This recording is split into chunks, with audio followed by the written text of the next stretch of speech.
இதுதான் நம்மளுடைய கேள்வி. உண்மையிலே இந்த காலத்தில் என்னால் ஜெயமா இருக்க முடியுமா? ஆமே, இதற்கு ஆதாரமாக ஒரு சம்பவத்தை, ஒரு காரியத்தை, ஒருவருடைய வாழ்க்கையை வைத்து நான் உங்களோடு பேச விரும்புகிறேன். எல்லாருக்குமே தெரிந்த பகுதி. தானியேலின் புஸ்தகத்தை எடுத்துக்கொள்வோம். தானியேல் 6வது அதிகாரம். கர்த்தருக்கு மகிமை உண்டாவதாக. பலமுறை நீங்க இந்த பகுதிகளை படிச்சிருப்பீங்க, நிறைய யூத் மீட்டிங்ல கேட்டிருப்பீங்க. ஆமென். பர்சனலா நிறைய பேர் இந்த சாப்டர்ஸை படிச்சிருப்பீங்க. ஆனாலும் இந்த பகல் நேரத்தில் கர்த்தர் நம்மோடு கூட பேசுவாராக. ஆமே, தானியேல் புஸ்தகம் 6வது அதிகாரத்தை எடுத்துக்கொள்ளுங்கள். 6வது அதிகாரத்தின் 28வது வசனத்தை ஒருத்தர் வாசிக்கலாமா? பழைய ஏற்பாட்டிலே 1040வது பக்கம், தானியேல் 6:28 வாசிங்க.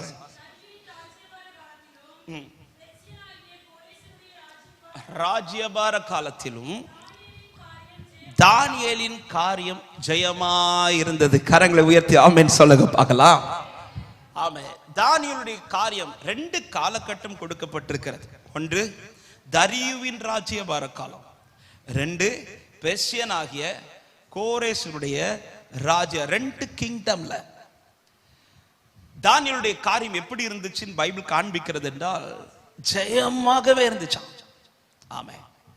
ஒரு காரியத்தை நல்லா புரிஞ்சுக்கோங்க. இப்பொழுது தானியேல் இருக்கிற இடம் என்பது தன் சொந்த தேசத்தில் கிடையாது. தன் சொந்த தேசத்தில் அவன் காரியம் ஜெயமா இருக்கிறதுங்கிறது அது சுலபம், அது ஈஸி. எனக்கு எல்லாமே அனுகூலமா இருக்குது, எனக்கு நான் ஜெயிக்கிறதற்கான எல்லா சூழலும் இருக்குது, அதன் நடுவில் நான் ஜெயமா வாழ்றதுங்கிறது அது சுலபம் இல்லை. என் ஃபேமிலி சிச்சுவேஷன் அதுக்கு ஏற்றது மாதிரி இருக்குது, எனக்கு திறமை அதுக்கு ஏற்றது மாதிரி இருக்குது, ஆமா எனக்கு ஞானம் அதுக்கு ஏற்றது மாதிரி இருக்குது, எனக்கு பணபலம் அதுக்கு ஏற்றது மாதிரி இருக்குது, என்னுடைய எல்லா சிச்சுவேஷன்ஸும் நான் ஜெயிக்கிறதுக்கு ஏற்றாற் போல இருக்குது. அதனால நான் ஜெயித்தேன்னு சொல்றது அது சுலபம், அது எல்லாருக்குமே கிடைச்சிடும். ஆனா இப்போ இது போல் தானியேலுடைய காரியம் ஜெயமா இருக்கிற சிச்சுவேஷன் என்பது, அவன் இருக்கிற சூழல் என்பது தன்னுடைய சொந்த தேசத்தில் அல்ல, அடிமையாய் கொண்டு போகப்பட்ட தேசத்தில் இருக்கிறான், பாபிலோனுக்குள்ள இருக்கிறான். 2வது தன் குடும்பத்தில் அல்ல, ஒரு அரண்மனைக்குள்ள இருக்கிறான். அவன் குடும்ப சூழ்நிலை இப்பொழுது அனுகூலம் அல்ல, அவன் இன்னொருத்தருக்கு கீழே தான் இருக்கிறான். 3வது இன்னொரு ராஜ்யபாரத்துக்கு கீழே இருக்கிறான், இன்னொரு கிங்டம்க்கு கீழே இருக்கிறான். ஆமென். அந்நிய தேசத்துல அங்கே அவனுடைய தெய்வம் அல்ல எல்லாரும் வழிபடுகிறது, அங்க வேற தெய்வங்களை வழிபடுகிறார்கள். அப்படிப்பட்ட ஒரு கிங்டம்க்கு கீழே இருக்கிறான். எல்லா பக்கமும் திரும்பி பார்த்தா தானியேலுக்கு அனுகூலம் என்று சொல்லத்தக்கதான ஒரு சிச்சுவேஷன்ஸும் கிடையாது. அவன் சந்திக்கிறதும் அவன் பார்க்கிறதும் அவன் ஒவ்வொரு நாளும் பார்க்க வேண்டிய காரியங்களும் என்பது தன்னுடைய வாழ்க்கைக்கு அப்பாற்பட்ட காரியங்கள். அப்படிப்பட்ட ராஜ்யபார காலத்திலும் பைபிள் சொல்லுகிறது தானியேலின் காரியத்தை கர்த்தர் ஜெயமாய் நிறுத்தினார் என்று. ஹல்லேலூயா. ஆமென். இப்படிப்பட்ட காரியத்திலும் ஒருவனுடைய வாழ்க்கையை கர்த்தர் ஜெயிக்க வைக்க முடியுமாண்டா, என் வாழ்க்கை கர்த்தர் ஜெயமாய் நிறுத்த முடியும். சத்தமா ஆமென் சொல்லுங்க பார்க்கலாம். அதன் அர்த்தம் என்ன? நான் ஜெயிக்கிறதற்கு என் சிச்சுவேஷன் இப்படிதான் இருக்கணும்னு அவசியம் கிடையாது. நான் ஜெயிக்கிறதற்கு எங்க குடும்ப சூழ்நிலை இப்படிதான் இருக்கணும்னு அவசியம் கிடையாது. நான் ஜெயிக்கிறதற்கு எனக்கு திறமை இருக்கணும் அப்படி அவசியம் கிடையாது. நான் ஜெயிக்கிறதற்கு ஜெயிக்க வைக்கிறவர் என் கூட இருக்கணும், இதுதான் ரொம்ப ரொம்ப முக்கியம். ஹல்லேலூயா. ஆமா, எத்தனையோ பேர் அடிமையா அந்த இடத்தில் கொண்டு போகப்பட்ட எல்லாருடைய வாழ்க்கை ஜெயமா இருந்துச்சான்னு கேட்டா இல்லை. தானியேலுடைய காரியம் ஜெயமா இருந்துச்சு. தானியேலுடைய காரியம் அடிமையாய் கொண்டு போகப்பட்ட தேசத்துல இன்னொரு கிங்டம் கீழே இருக்கும்போது பல ராஜ்யபார, சரி ஒரு ராஜ்யபார காலத்துல ஜெயமா இருந்துச்சுன்னா ஓகே, அடுத்து இன்னொரு ராஜ்யபார காலம் வருது, அந்த காலத்திலும் அவன் வாழ்க்கையில இந்த ஜெயம் என்பது குறையவே இல்லை. எல்லா காலத்திலும் எல்லா சிச்சுவேஷன்லயும் இந்த தானியேல் ஜெயித்து கொண்டே இருக்கிறான். ஆமென். இந்த வார்த்தை சொல்லும் போது அன்பான தேவ பிள்ளையே தைரியமாய் சொல்லுகிறேன், நம்மால் ஜெயிக்க முடியாத காலம் என்று எதுவும் இந்த பூமியில் இல்ல. கர்த்தர் நம்ம கூட இருந்தா நாம் சகலவற்றையும் ஜெயிப்போம். சத்தமா ஆமென் சொல்லுங்க பார்க்கலாம். கர்த்தர் நம்ம கூட இருந்தால், அதனாலதான் பைபிள் சொல்லுகிறது, ஆமென், கர்த்தராகிய இயேசு கிறிஸ்துவினாலே நமக்கு ஜெயம் கொடுக்கிற தேவனுக்கு ஸ்தோத்திரம். ஜெயிக்கணும், ஜெயிக்கணும், எல்லாவற்றிலும் ஜெயிக்கணும். பாவ காரியத்துல ஜெயிக்கணும், சாப கட்டுல இருந்து ஜெயிக்கணும், ஆமா எல்லா அடிமைத்தனத்திலிருந்து ஜெயிக்கணும். ஆமென். வாழ்க்கையில ஜெயமுள்ள வாழ்க்கையை தான் கர்த்தர் எதிர்பார்க்கிறார். இப்படி தானியேலின் காரியம் ஜெயமா இருப்பதற்கு காரணம் என்ன?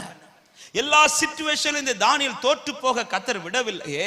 அப்படி இந்த தானியேலின் காரியம் ஜெயமா இருப்பதற்கு காரணம் தானியேல் 9வது அதிகாரம் அதனுடைய 23வது வசனத்துல தூதன் வந்து சொல்லுகிறார், நீ மிகவும் பிரியமானவன். போதும். ஏப்பா தானியேல் எப்படி எல்லாத்திலையும் ஜெயிச்சிட்டு இருக்கிறார்னா, பரலோகம் சொல்லுது அவன் மிகவும் பிரியமானவன். யாருக்கு பிரியமானவன்?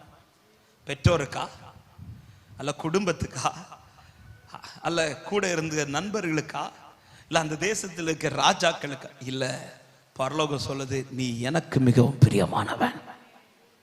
You are most beloved. நீ எனக்கு மிகவும் பிரியமானவன்.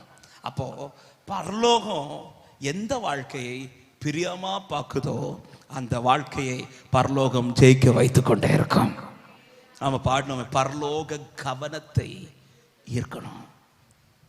யாருடைய வாழ்க்கை பரலோக கவனத்தை ஈர்க்குதோ, இந்த பூமியில நாம பொதுவாகவே நாம யாருடைய கவனத்தை ஈர்க்கிறது மாதிரி வாழ்வோம் தெரியுமா? நம்ம கூட இருக்கிறவங்க. இல்ல, நம்ம பண்ற ட்ரெஸ்ஸிங்கும் அப்படிதான், பண்ற மேக்கப்பும் அப்படிதான். எதை செஞ்சாலும் ஆண்டோடைய கவனத்தை ஈர்க்கிறது மாதிரி பலது செய்யறோம்னு கேட்டா இல்ல. நம்ம கூட இருக்கிற நண்பர்கள், கூட ஆராதிக்க வர்றவங்க, இல்ல நம்மளை பார்க்கிறவங்க ஈர்க்கும்படி இதுதான் நம்முடைய போக்கஸாவே இருக்குது. ஆனா தானியேல் எப்படி வாழ்ந்தார் தெரியுமா? கூட இருக்கிறவங்களுடைய கவனத்தை ஈர்க்கும்படி வாழ்ந்தவன் அல்ல, பரலோக கவனத்தை ஈர்க்கும்படி வாழ்ந்தவன். இப்படிப்பட்டவனுடைய காரியம் இந்த பூமியிலே கர்த்தர் ஜெயமாய் நிறுத்தி கொண்டே இருப்பார். ஆமென் சொல்லுங்க பார்க்கலாம். அவன் மிகவும் பிரியமானவன். இப்படி பிரியமானவன் என்கிற அடையாளத்தை, இப்படி ஒரு மேன்மையை பரலோகம் தானியேலுக்கு கொடுப்பதற்கான காரணம் என்ன? ஏசாயா தீர்க்கதரிசியை கொண்டு கர்த்தருடைய ஆவியானவர் இப்படி எழுதி வைத்திருக்கிறார். ஏசாயா 48வது அதிகாரம் அதனுடைய 14, 15 வசனங்களை வாசிங்கள். 14வது வசனத்தை முதலாவது வாசிங்கள். கூடி வந்து கேளுங்கள், கர்த்தருக்கு பிரியமானவன் அவருக்கு சித்தமானதை பாபிலோனிலே செய்வான். கரங்களை உயர்த்தி ஒரு ஆமென் சொல்லுங்க பார்க்கலாம். பிரியமானவனிடத்தில் வெளிப்படுகிற சுபாவம் என்ன தெரியுமா? அவன் தனக்கு சித்தமானதை உலகத்தில் செய்கிறவன் அல்ல, அவன் கர்த்தருக்கு சித்தமானதை இந்த பாபிலோனிலே செய்து கொண்டே இருப்பான். தனக்கு இஷ்டம் எதுவோ, தனக்கு விருப்பம் எதுவோ, தனக்கு எது பிடிக்குமோ அதை செய்ய துடிக்கிறவன் அல்ல அவருக்கு பிரியமானவன். எது அவருக்கு பிரியம்? நான் செய்கிறது அவருக்கு பிரியமா இருக்குதா? நான் செய்கிறது அவருக்கு சித்தமானதா இருக்கிறதா? இதை பார்த்து பார்த்து ஒருத்தர் செய்யறான் பாருங்க. ஹல்லேலூயா. நான் எதை செய்தாலும் எனக்கு பிரியமானதா இல்ல, கர்த்தருக்கு பிரியமானதா. அழகாய் தீர்க்கதரிசியை கொண்டு எழுதியிருக்கிறார். ஆமென். கர்த்தருக்கு பிரியமான அவருக்கு சித்தமானதை, அவருக்கு சித்தமானதை. இயேசு கிறிஸ்து ஜெபிக்கும் போது அப்படிதானே ஜெபிக்கிறார். ஆண்டவர், இந்த பாத்திரத்தை என்னை விட்டு நீக்க கூடுமானால் நீங்கும்படி செய்யும், ஆகிலும் என் சித்தத்தின்படி அல்ல உம்முடைய சித்தத்தின்படி ஆக கடவது. ஹல்லேலூயா. அவரை பார்த்துதான் பரலோகத்திலிருந்து பிதா சொன்னார், இவர் எனக்கு நேசகுமாரன் அப்படின்றார், இவரில் நான் பிரியமா இருக்கிறேன். ஹல்லேலூயா. இயேசுவுக்கு சுயமாய் நிறைய காரியங்கள் செய்ய முடியும். அவர் இந்த பூமியில மனிதனாய் வந்தாலும் அவர் மேல் கர்த்தத்துவம் இருந்தது. ஆனாலும் எந்த ஒரு காரியத்தை தானாய் செய்யாமல் பிதாவின் சித்தத்தை அறிந்து, பிதாவின் சித்தத்தை புரிந்து எடுத்து வைக்கிற ஒவ்வொரு ஸ்டெப்பும், ஏன் ஒரு அற்புதம் செய்கிறதற்கு கூட பிதாவின் சித்தப்படிதான் அவர் செய்து கொண்டிருந்தார். அவரை பார்த்துதான் பிதா சொல்லுகிறார், இவர் என்னுடைய நேசகுமார், இவரில் பிரியமா இருக்கிறேன் என்று. தானியேலே, நீ மிகவும் பிரியமானவன். ஏன்பா நான் பிரியமானவன்? நீ எனக்கு சித்தமானதை இந்த பாபிலோனிலே செய்து கொண்டிருக்கிறார். அன்பான வாலிப பிள்ளைகளே, ஹல்லேலூயா. இந்த பூமியில ஒரு கூட்டம் தங்கள் இஷ்டம் போல வாழ்ந்து கொண்டிருக்கும் போது நீ கர்த்தருக்கு சித்தமானது இந்த பூமியில செய்கிறேனா, உன்னை யாருக்கு பிடிக்குதோ பிடிக்கலையோ பரலோகத்துக்கு ஒன்னு ரொம்ப பிடிக்கும். ஹல்லேலூயா. ஆமென். எத்தனை பேருக்கு இயேசுபாவை ரொம்ப பிடிக்கும்? ஆமென். என் கேள்வி அடுத்து, எத்தனை பேருக்கு இயேசுபாவை பிடிக்கும்? இயேசுபாவுக்கு எத்தனை பேரை பிடிக்கும்? எனக்கு இயேசுபாவை பிடிக்கும். இயேசுபாவுக்கு என்ன பிடிக்குமா? அவர் அன்பு காட்டுறார், இல்லைன்னு சொல்லல. ஆனா இந்த பிரியமானவன்ங்கிற மாதிரி லிஸ்ட்ல வச்சிருக்கிறாரா? இந்த பிரியமானவன்ங்கிற லிஸ்ட்ல வச்சிருக்கிறாரா? தானியேலை பார்த்து சொல்றாரு, நீ எனக்கு மிகவும் பிரியமானவன். அவன் காரியத்துல எந்த இடத்திலும் தோற்று போக கர்த்தர் விடல. ஹல்லேலூயா. அன்றைக்கு தானியேல் இரத்தத்தால் மீட்கப்படல, பிள்ளை என்கிற அடையாளம் அவனுக்கு கொடுக்கப்படல. ஆனாலும் அந்த காலத்திலேயே கர்த்தர் இப்படி ஒரு ஜெயத்தை கொடுப்பாரனால் இன்று நமக்கு இரத்தத்தால் மீட்பு இருக்கிறது, பிள்ளை என்கிற அடையாளம் இருக்கிறது, பரிசுத்த ஆவியானவர் நம்மோடு கூட இருக்கிறார், நிச்சயம் ஜெயிக்க வைப்பார். ஹல்லேலூயா. எந்த இடத்தில் தலை நிமிர்ந்து நிற்க என் தேவன் எனக்கு கிருபை செய்வார் நம்புற பிள்ளைங்க வலது கரத்தை உயர்த்தி ஆமென் சொல்லுங்க பார்க்கலாம். இப்படி பிரியமானவன் தமக்கு சித்தமானது எல்லாமல் கர்த்தருக்கு சித்தமானதை செய்கிறதுனால அதே ஏசாயா 48:15 சொல்றார், நானே அதை சொன்னேன், நான் அவனை அழைத்தேன், நான் அவனை வரப்பண்ணினேன், அவன் வழி வாய்க்கும். அவ்வளவுதான். அவன் எங்க கால் வைக்கிறான் அங்க வழி வாய்க்கும். அவன் என்ன செய்கிறான் அந்த காரியத்தில் ஜெயம் உண்டாகும். அவன் எந்த இடத்துல போய் நிற்கிறானோ அந்த இடத்துல அவன் தலை நிமிர்ந்து நிற்க கர்த்தர் கிருபை செய்வார். அவன் பிரியமானவன், பிரியமானவன். ஹல்லேலூயா. அவருடைய பிரியமானவர்களா அன்பான வாலிப பிள்ளைகள் மாத்திரமல்ல, பெரியவர்களுக்கு இந்த வார்த்தையை சொல்றேன். ஆமா, அவருடைய பிரியமானவர்களாய் நீங்கள் மாறுவீர்களானால் நீங்கள் வெட்கப்பட்ட சகல தேசத்திலும் கர்த்தர் உங்களை கீர்த்தியும் புகழ்ச்சியுமாய் நிறுத்துவார். இப்படி பிரியமாய் தானியேல் பாபிலோனிலே செய்த ஒரு 4 காரியங்களை நான் வேகமாய் சொல்லி நான் கொஞ்ச நேரம் உங்களை ஜெபத்தில் நடத்த விரும்புகிறேன். ஆமே, தானியேல் இடத்தில் வெளிப்பட்ட எல்லாருக்குமே தெரிந்த சம்பவம் தான். ஆனால் கர்த்தருடைய ஆவியானவர் காண்பித்த வெளிச்சத்தின்படி நான் உங்களோடு பேச விரும்புகிறேன். முதலாவது, இந்த தானியேல் இடத்தில் வெளிப்பட்ட தேவனுக்கு பிரியமான செயல் என்ன? ஆமே, தானியேல் 1வது அதிகாரம் அதனுடைய 8-9 வசனங்களை வாசிங்கள்.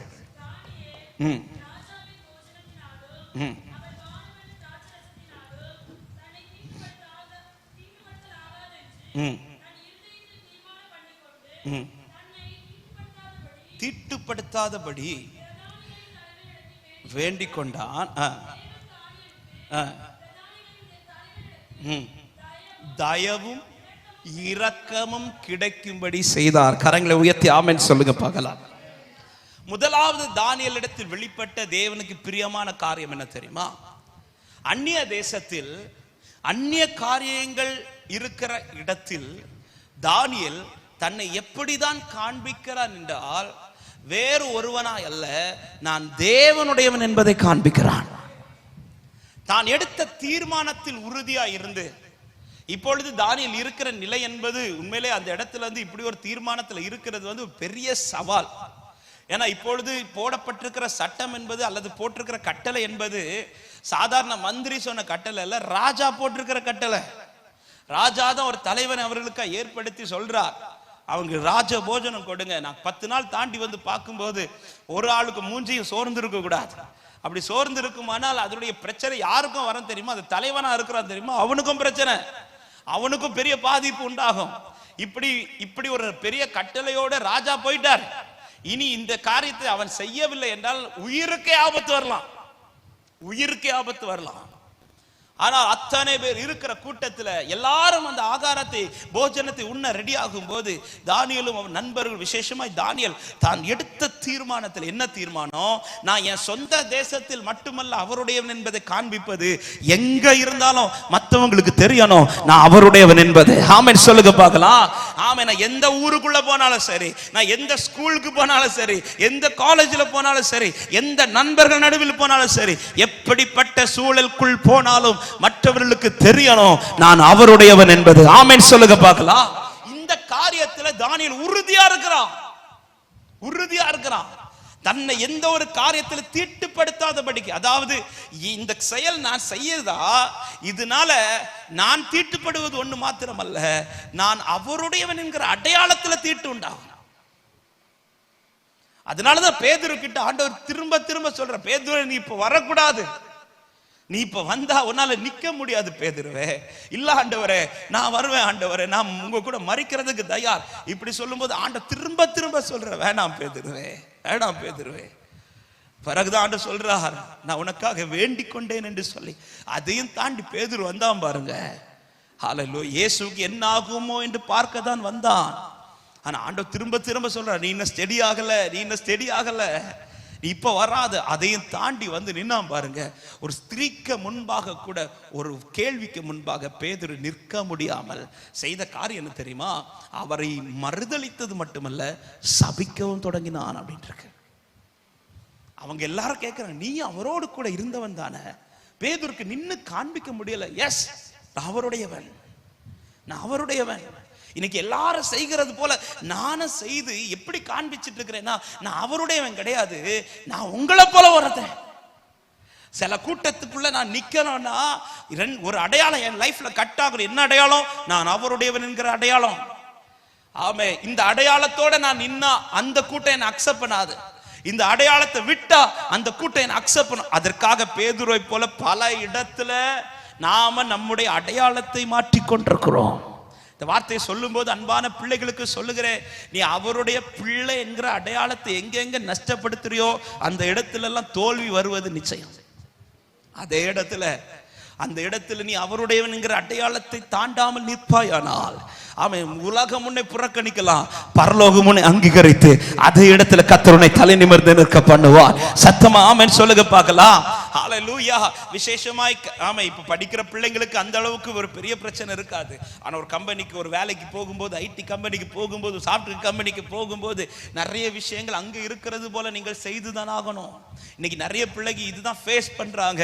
அதை செய்யலைன்னா ஒருவேளை வேலை போகும், அல்லது ஆமே சம்பளம் கிடைக்காம போகும் இந்த மாசத்துல. ஆமே, அதனால என்ன செய்யறோம்? பல இடத்துல அவர்களுக்கு இணைந்து இந்த அடையாளத்தை விட்டுறோம். ஒரு காரியத்தை நான் சத்தியத்தை சொல்ல விரும்புறேன். தானியேல் இதுல தீர்மானமா உறுதியா இருக்கிறான் பாருங்க. அவருடைய ரிசல்ட் என்ன தெரியுமா? பைபிள் அது வசனத்தில் நான் வாசித்த 9வது வசனத்துல, அவன் தானியேலுக்கு பிரதானிகளின் தலைவனிடத்தில் தயவும் இரக்கமும் கிடைக்கும்படி கர்த்தர் செய்தாராம். சில இடத்துல நீ கர்த்தருக்காய் நின்னு பாரு, கர்த்தர் உனக்கா நிக்கிறத நீ பார்க்க முடியும். ஹல்லேலூயா. நீ கர்த்தருக்காய் நின்று பாரு. ஆமே, அது நிற்கும் போது ஒரு பயம் உண்டாகும், எல்லாருக்குமே இருக்கும். சாத்ராக் மேஷாக் ஆபேத்நேகோ ஒரு மடங்கு தீ எரியும் போது தைரியமா நிக்கிறாங்க. நிற்க நிற்க நிற்க ஒரு மடங்கு தீ எத்தனை மடங்கு ஆகுது? ஆமே, நாமெல்லாம் இருந்த யோசிச்சிருப்போம், தெரியாம வாய் விட்டோமோன்னு. 7 மடங்கு தீ தூக்கி போட போனவன் கூட செத்து போனான் வெளியில இருந்து. ஆனா இவங்க நிக்கிறாங்க பாருங்க, இந்த வாலிப ஸ்டேஜ்ல கர்த்தருக்காய் நிக்கிறாங்க. ஹல்லேலூயா. உள்ள போய் பார்த்தா தெரியுது, உள்ள ஒருத்தர் வந்து நிக்கிறாரு. எனக்கு இந்த பகுதி வந்து ரொம்ப பலப்படுத்தின ஒரு நாள் இருந்து ஆண்டவருக்கு ரொம்ப நன்றி செலுத்தின பகுதி. ஆண்டவர் என்கிட்ட ரொம்ப பேசின பகுதி. நம்முடைய ஆண்டவர் வந்து எல்லாத்தையும் செய்ய வல்லவர். அவர் பரலோகத்தில் இருக்கிறார். ஆமே, என் கேள்வி, இந்த தீய பரலோகத்திலிருந்து ஆண்டவருக்கு அணைக்க முடியுமா முடியாதா? செய்திருக்கலாம்ல. பரலோகத்திலிருந்து ஒரு காற்றை அனுப்பினாலே போதும். எத்தனை மடங்கு எரிஞ்சா என்ன, ஆண்டவர் அனுப்புற ஒரு காற்று அது போதும்.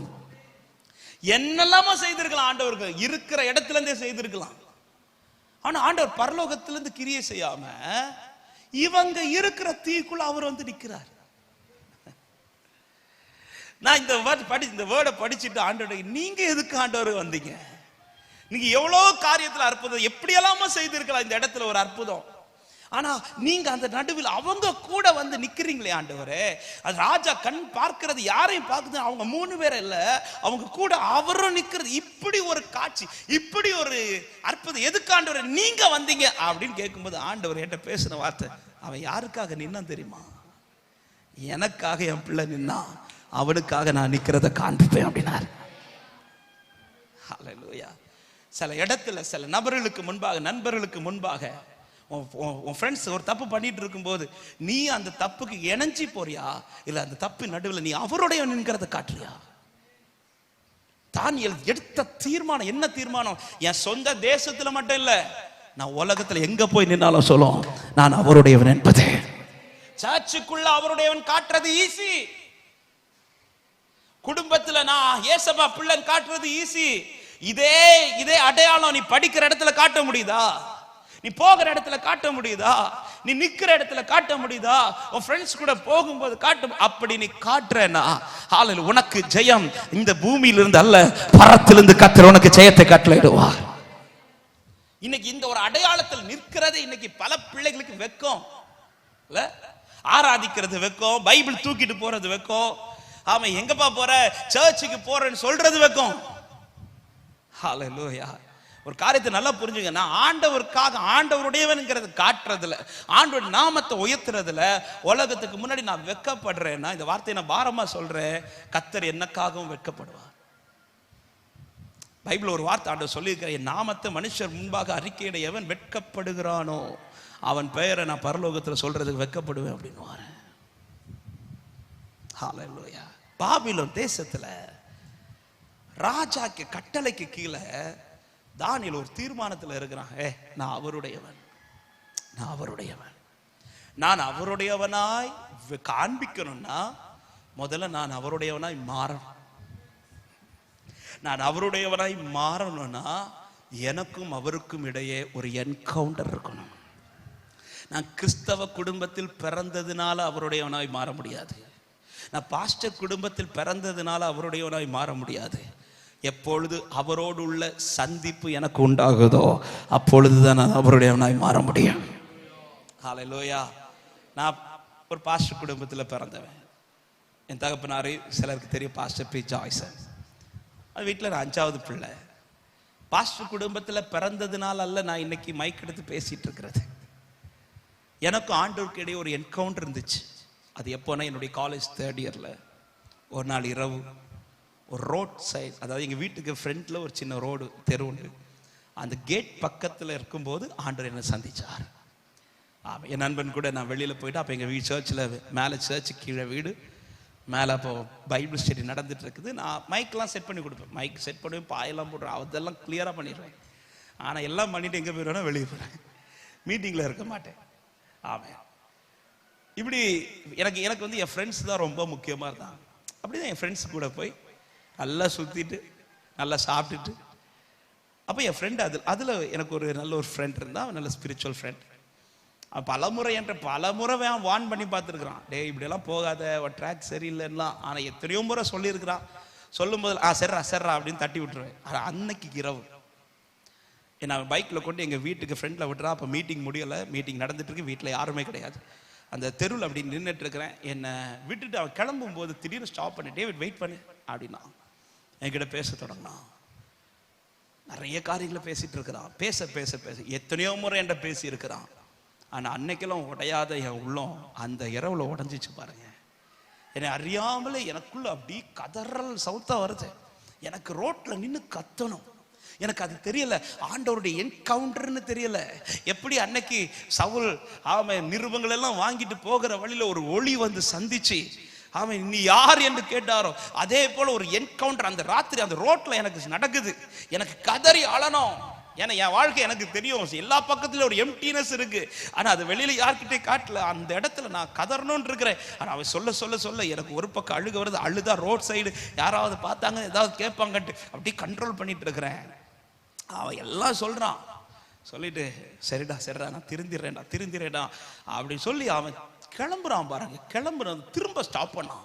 ஸ்டாப் பண்ணிட்டு திரும்பி என்கிட்ட பார்த்து ஒரு வார்த்தை சொன்னான், டேவிட் தப்பா நினைச்சிடாத, நான் பேசல, யாரோ என்ன பேச வச்சாங்கன்னு சொல்லிட்டு போயிட்டான். அப்பதான் உடஞ்சிச்சு இருதயம். அந்த ஒரு சந்திப்பு என் ரூம்குள்ள போனேன், முழங்கால் போட்டேன், கண்ணீரோடு ஆண்டவர் சமூகத்தில் ஒப்பு கொடுத்தேன். எங்க அப்பா அம்மா மீட்டிங் முடிச்சு கீழே வந்தாங்க. எங்க அப்பா அம்மா அந்த நாட்களில் என்ன நிமித்த ரொம்ப அழுதார்கள். எத்தனையோ முறை என்கிட்ட சொல்லி பார்க்குறாங்க, உன் ட்ராக்கை கிளியர் பண்ணு. கேட்கல. அன்னைக்கு இரவு ஆண்டவர் சந்திச்சார் பாருங்க.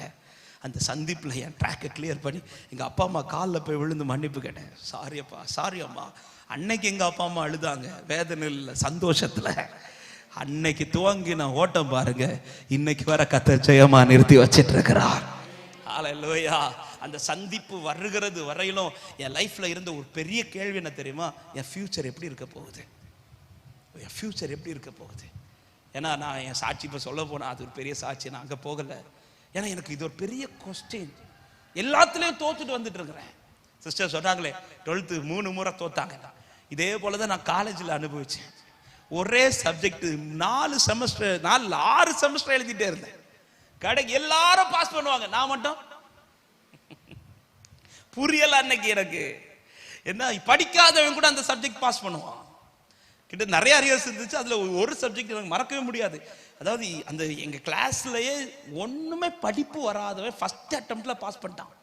எங்க மேம்லாம் என்ன 4 பேருக்கு முன்னாடி அசிங்கப்படுத்துறாங்க. ஏ, இந்த சப்ஜெக்ட் போய் நீ அரியர் போட்டிருக்க. நான் சொல்றேன் மேம், நான் படிச்சுதான் மேம் எழுதினேன், எனக்கு தெரியல மேம். ரீவேல்யூஷன் போட்டு பார்க்குறேன், கிடைக்காது. 4 அதாவது கிட்டத்தட்ட 6 செமஸ்டர்ல எழுதி பார்க்குறேன், கிடைக்கல. அந்த ஒரு நைட் ஒரு என்கவுண்டர் நடந்துச்சு பாருங்க. அந்த செமஸ்டர்ல மொத்தம் எனக்கு தெரிஞ்சு 6 பிளஸ் சொல்லலை, ஓகே, இத்தனை சப்ஜெக்ட்ஸையும் ஒரே அட்டெம்ப்ட்ல கத்த கிளியர் பண்ண கிருபை செஞ்சார். அன்னைக்கு ஜெயிக்க தொடங்கினவன் தான் இன்னைக்கு வரை ஜெயிக்க வச்சிட்டு இருக்கிறான். இத யாரு லைஃப்ல நான் பார்த்து பேசிருக்கவன் அல்ல, அனுபவிச்சு பேசிட்டு இருக்கிறேன்பா. அவருடைய என்கவுண்டர் உன் லைஃப்ல, இந்த என்கவுண்டர் வந்தாதான் அதுதான் ரட்சிப்பு. கிறிஸ்டியன் குடும்பத்துல பிறந்ததும் கர்த்தர் ஜெயிக்க வச்சுடுறோம் அப்படி கிடையாது. ஒரு பாஸ்டர் குடும்பத்துல பிறந்தது நோ. உனக்கும் ஆண்டவருக்கும் இடையுள்ள அந்த என்கவுண்டர் என்னைக்கு உண்டாகுதோ அன்றிலிருந்து கர்த்தர் உன்னை ஜெயமாய் நிறுத்தி வைத்துக் கொண்டே இருப்பார். ஹல்லேலூயா.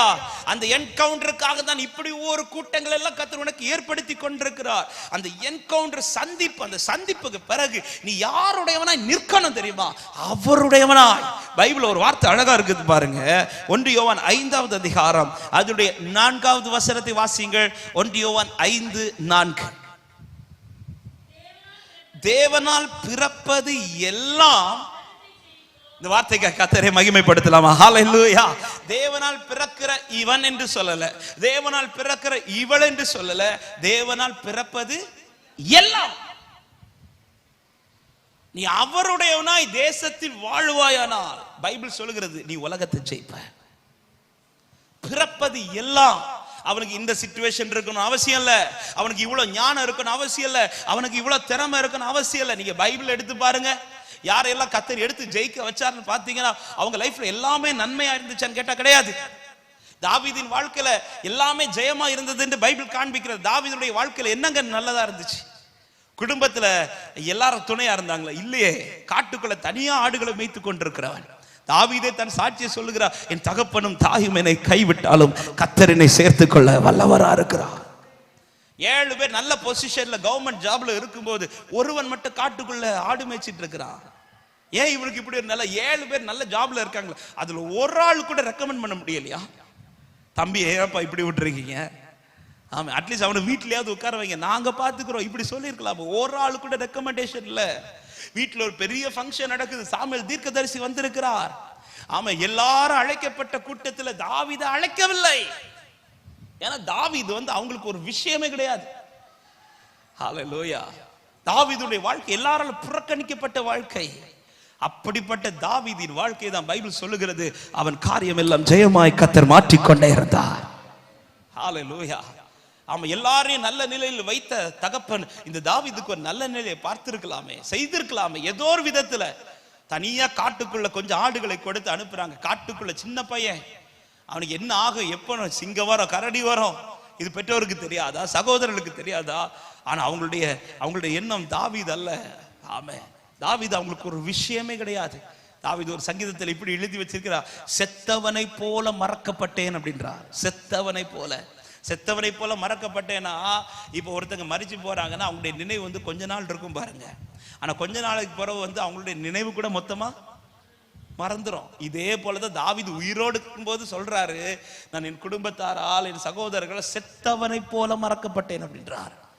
ஹல்லேலூயா. ஆனா தாவீதுக்கு தெரியும், யார் என்னை மறந்தாலும் என் கர்த்தர் என்னை மறக்கவே மாட்டார். அவர் காரியத்தில் அவன் உறுதியா இருக்க, அவனை கர்த்தர் ஜெயமாய் நிறுத்துகிறார். தேவனுடையவன் என்பதை காண்பிக்கிறான்.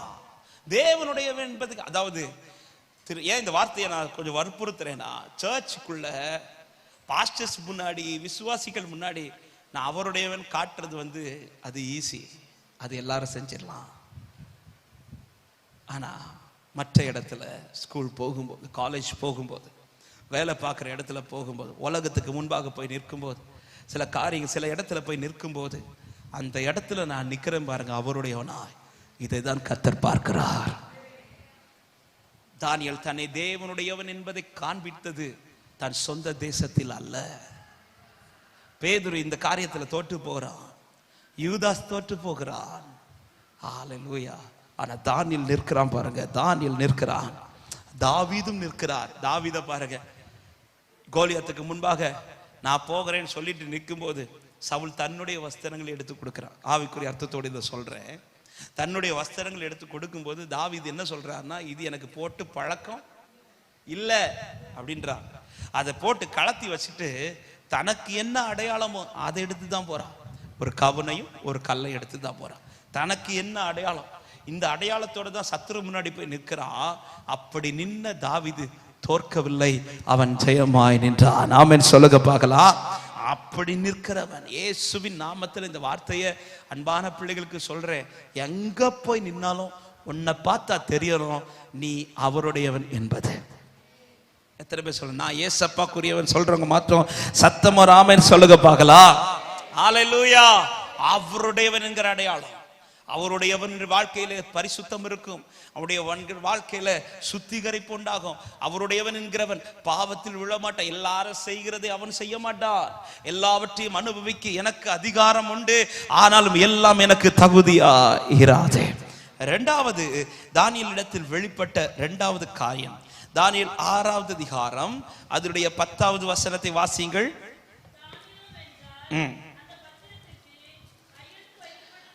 கையெழுத்து வைக்கப்பட்டது என்று அறிந்தும்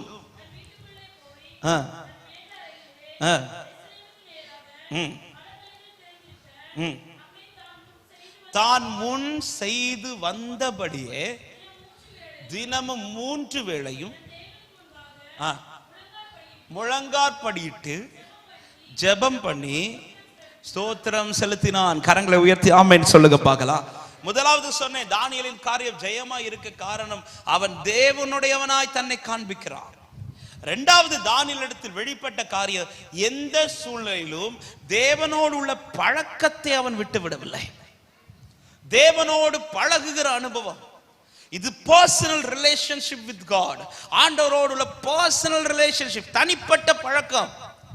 இது தானியேல் வாழ்க்கையில எந்த சூழ்நிலையிலும் தடைபடவே இல்லை. ஒரு ராஜாவின் கட்டளை இப்பொழுது தேசத்தில் பிறப்பிக்கப்படுகிறது. என்ன கட்டளைன்னா, 1 மாதத்திற்கு வேற எந்த தெய்வத்தை யாரும் வணங்க கூடாது, ஜெபிக்க கூடாது. இந்த கட்டளை அறிந்தும் பைபிள் அழகா தெளிவா சொல்லப்படுகிறது, அவன் எப்படி முன் செய்து வந்தபடியே அவன் வழக்கம் போல 3 முறை தேவனை நோக்கி, ஐயோ இப்படி கட்டளை இருக்குது, ஜன்னல்லாம் பூட்டுவோம், மறைஞ்சிருந்து ஜெபிப்போம். இல்ல இல்ல இல்ல இல்ல. தானியேல் இந்த வார்த்தையை நான் சொல்லும் போது இப்படி சொல்ல விரும்புறேன், தானியேலுக்கு தேவனோடு உள்ள உறவை எதுவும் தடுக்க முடியவில்லை. ஹல்லேலூயா. ஆண்டவரோடு உள்ள பர்சனல் ரிலேஷன்ஷிப் இன்னைக்கு என் லைஃப்ல நஷ்டம் ஆகுதுன்னா, என் லைஃப்ல நான் ஜெயிக்கிறத எதிர்பார்க்கவே முடியாது. பர்சனல் ரிலேஷன்ஷிப் எங்க என் லைஃப்ல நஷ்டம் ஆகுதோ அங்கதான் என் வாழ்க்கையில தோல்வி ஸ்டார்ட் ஆகுதுன்னு அர்த்தம். இன்னைக்கு நிறைய பேருடைய வாழ்க்கையில இந்த ரிலேஷன் இல்லவே இல்லை. சத்துரு இன்னைக்கு கை வச்சது, நீ சர்ச்சுக்கு வர்றதுல இல்ல, நீ சர்ச்சில் வந்து சில காரியத்தை செய்ய இதுல இல்ல, நீ வந்து ஆராதிக்கிறதுல இல்ல. எங்க கை வைக்கிறான் தெரியுமா? உன் பர்சனல் ரூம்ல நீ ஆண்டவரோடு பேசுறதுல தான் கை வைக்கிறான். சர்ச்சுக்கு வரத கை வைக்க மாட்டான், கூட்டத்தோடு வந்து உட்கார்றத கை வைக்க மாட்டான். நீ பர்சனல் ரூம்ல நீ கதவை பூட்டினதும் நீ கொஞ்ச நாள் ஆண்டவர்கிட்ட பேசினல, இந்த பழக்கம் இன்னைக்கு இருக்குதா?